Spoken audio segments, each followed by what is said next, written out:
உண்மையாவே ரெக்கமெண்டட் ரெசிபிங்க அது. ஆஹா, சாப்பிட்ட உடனே அந்த நார்ல என்ன தெரியுதுன்னா, ஃபர்ஸ்ட் நாட்டு சக்கரோட இனிப்பு தெரியுது, ஃபிளேவர்ல ஏலக்காய் ஃபிளேவர் தெரியுது, நீரே வதக்கி இதுல வேக விட்டதுனால அதோடைய ரிச்னஸ் தெரியுது.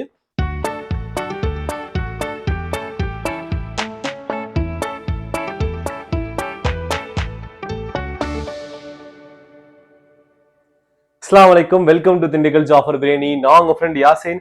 மக்களே, இன்னைக்கு நம்ம வந்து தீபாவளி ஸ்பெஷலா பனங்கிழங்க வச்சு பனங்கிழங்கு அல்வா பண்ண போறோம். நான் மார்க்கெட் போயிட்டு வரும்போது பாத்தீங்கன்னா இந்த பனங்கிழங்கு நான் பார்த்தேன்.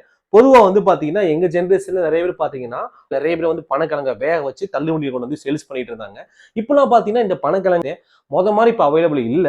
ஸோ எனக்கு வந்து இந்த பனங்கிழங்க வச்சு ஏதாச்சும் பண்ணலாம் ரொம்ப நாள் ஆசைங்க. ஸோ இந்த பனங்கிழங்க வச்சு இன்னைக்கு ஒரு அல்வா ரெசிபி பண்ண போறோம். கொஞ்சம் ஹெல்த்தி ரெசிபி தான். ஏன்னா பனங்கிழங்கும் நாட்டு சர்க்கரையை வச்சு தான் நம்ம என்ன பண்ண போறோம், இந்த அல்வா பண்ண போறோம். ஹெல்த்தியான அல்வா சாப்பிடலாம். நம்ம இதை நீங்க வீட்டில் ட்ரை பண்ணி பாருங்க. வாங்க நம்ம வீடியோக்குள்ள போகலாம். இப்போ பார்த்தீங்க அப்படின்னா பனங்கிழங்க ஃபர்ஸ்ட் பார்த்தீங்கன்னா மண்ணோட இருக்கும். அதை வந்துட்டு லேயரை வந்து ஃபர்ஸ்ட் மேலே இந்த காம்பு பகுதி பார்த்தீங்களா, இந்த காம்பு பகுதி கட் பண்ணி எடுத்தீங்க அப்படின்னா ஃபுல் லேயரு வெளியே வந்துடும். லேயர் ஃபுல்லாக நான் எடுத்துட்டேன். எடுத்ததுக்கு அப்புறம் ஃபர்ஸ்ட் இது என்ன செய்ய போறோம்னா வேக போடணும். இங்க வேக போறதுல ஒரு ட்ரிக் இருக்கு. உள்ள பாத்தீங்க அப்படின்னா இந்த மாதிரி ஊசி இருக்கும் பாருங்க, பச்சை கலர். ஆக்சுவலா தெரியுதுங்களா, இந்த பச்சை கலர் நரம்பு மாதிரி இந்த பகுதியை எடுத்துட்டு தான் வேக போகணும். ஏன்னா இந்த பகுதி பாத்தீங்க அப்படின்னா கசப்பு தன்மை அடிக்கக்கூடிய பகுதி. இந்த பகுதியை அல்வாக்கு வேணாம். நார்மலா பாத்தீங்கன்னா சாப்பிட்றது நீங்க சாப்பிடலாம். ஆனா இது கொஞ்சம் சின்ன வேலை தான். இந்த நரம்பு பகுதியை ஃபர்ஸ்ட் எல்லாம் செஞ்சிடணும் அப்படின்னா எல்லாத்துலயுமே எடுத்ததுக்கு அப்புறம் இதை ரெவ்வண்டு பீஸா சின்ன பீஸா கட் பண்ணி ஒரு வேக்காடு வேக விடலாம். 4-5 விசில் அளவுக்கு ஃபர்ஸ்ட் நல்லா வேக வச்சிடலாம். வேக வச்சுட்டு இதை மிக்சியில அரைக்கணும். வாங்க எப்படி பண்றது பார்க்கலாம். இதுல உப்பு எதுவுமே ஆட் பண்ணக்கூடாதுங்க. நம்ம அல்வா பண்ண போறோம். அதனால உப்பு தேவை கிடையாது. உப்பு ஆட் பண்ணாம வெறும் விசில மட்டும் நீங்க விட்டா போதும். கரெக்டா இங்க இருந்து 4-5 விசில் வேக விடுங்க. ஃபுல்லா வந்து பாத்தீங்கன்னா மூழ்கிற அளவுக்கு நம்ம தண்ணி ஊத்திக்கணும். இப்ப தண்ணி ஊத்தியாச்சு. விசில் போட்டுட்டு கரெக்டா 4-5 விசில் மூடலாம். மக்களை கரெக்டா பாத்தீங்கன்னா ஒரு 5 விசில் விட்டுட்டோம். இப்ப பாத்தீங்கன்னா கட் பண்ற பக்குவத்துக்கு வந்திருக்கு. நீங்க நார் எடுக்க வேண்டிய அவசியம் கிடையாது. ஏன்னா நீங்க கட் பண்ணி போட்டுட்டு மிக்சியில அரைச்சு இதோடைய சாறு தான் எடுத்து நம்ம பண்ண போறோம். அதனால நீங்க நார் எடுக்காம மொத்தமா போட்டு அரைச்சா போதும். இப்ப ஃபர்ஸ்ட் கட் பண்ணி போட்டுட்டு நம்ம தேவையான அளவுக்கு தண்ணி ஊத்தி சாறு தான் எடுக்க போறோம். நம்ம இப்ப பாத்தீங்கன்னா நம்ம ஒரு 50 ml அளவுக்கான தண்ணி ஊத்தி மிக்சியில நல்லா அரைக்கலாம். இப்ப பாத்தீங்கன்னா இந்த மாதிரி பேஸ்ட் பக்குவத்துல நம்ம அரைச்சு வச்சுக்கணும். இப்ப நம்ம என்ன பண்ணலாம் அப்படின்னா இந்த பேஸ்ட்ல இருந்து நம்ம பால் எடுக்க போறோம். பால் எடுக்கலாம். கிட்டத்தட்ட ஒரு 1.5 கிளாஸ் அளவுக்கு தண்ணி ஊத்திக்கலாம்.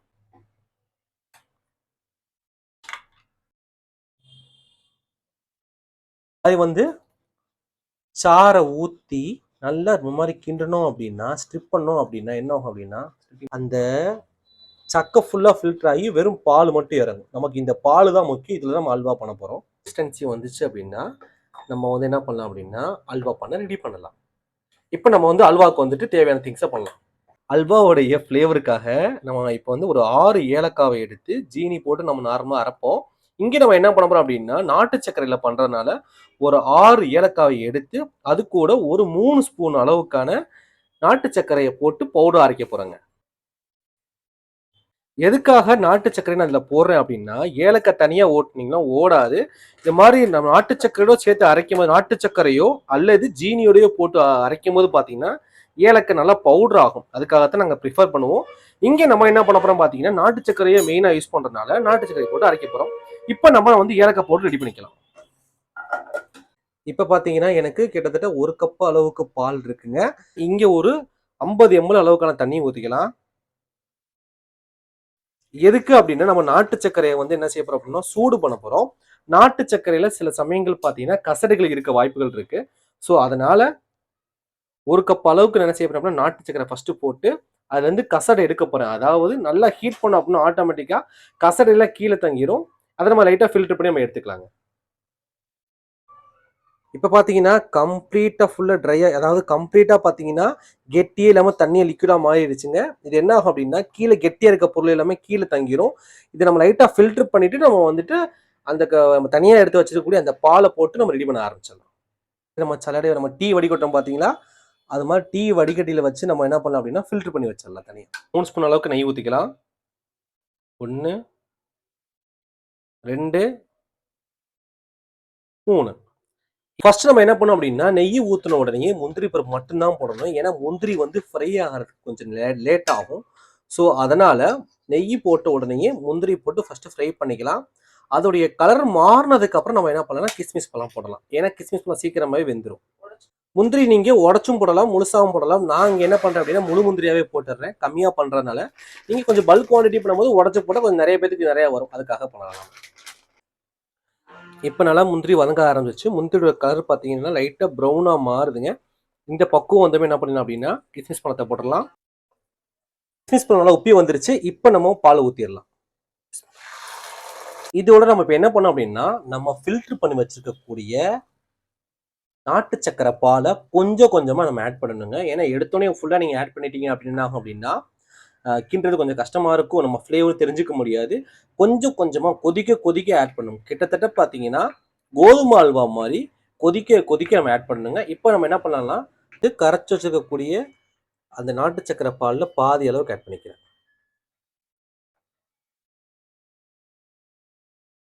நல்லா கொதிக்கட்டும்.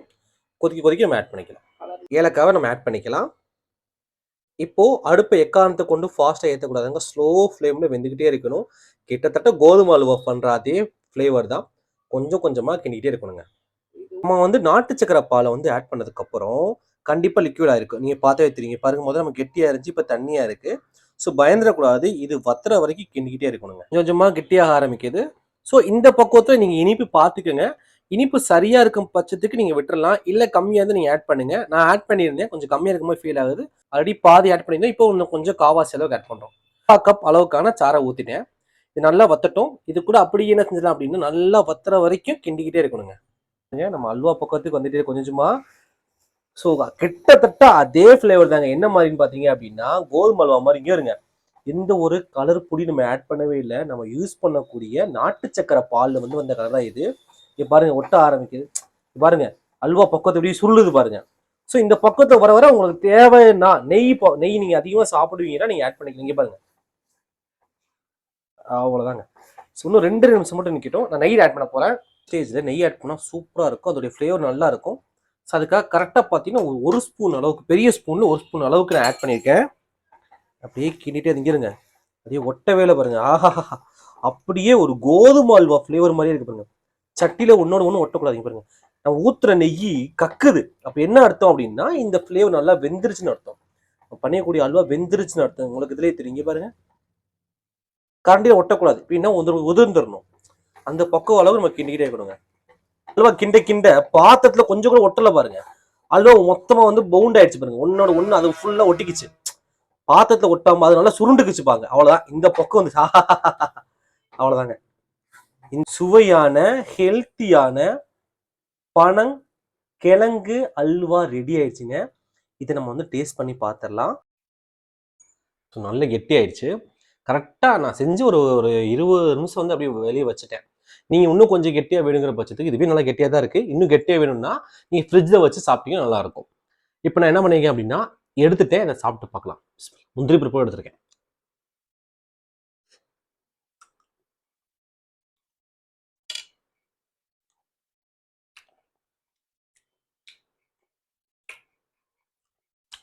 சாப்பிட்ட உடனே அந்த நாக்கில் என்ன தெரியுதுன்னா ஃபர்ஸ்ட் நாட்டு சக்கரோட இனிப்பு தெரியுது. அதுக்கப்புறம் ஃப்ளேவரில் ஏலக்காய் ஃப்ளேவர் தெரியுது.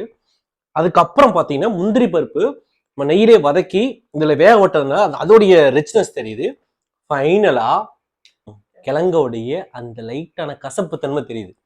நாக்கில் தெரியல, தொண்டையில் தெரியுது. சூப்பராக இருக்குங்க. உண்மையிலே நல்லா இருக்கு. சாப்பிட்டு முடிச்சதுக்கப்புறம் தெரியும். ஆக்சுவலாக சாப்பிட்டோன்னு தெரியாது. சாப்பிட்டு முடிச்சிட்டிங்கன்னா தொண்டைக்குள்ளே போகும்போது நாக்குல தொண்டைக்குள்ள போகிற அந்த ஒரு இடம் இருக்கு பார்த்தீங்களா, அந்த இடத்துல லைட்டான கசப்பு தன்மை சூப்பராக இருக்கு. உண்மையிலே நல்லா இருக்கு.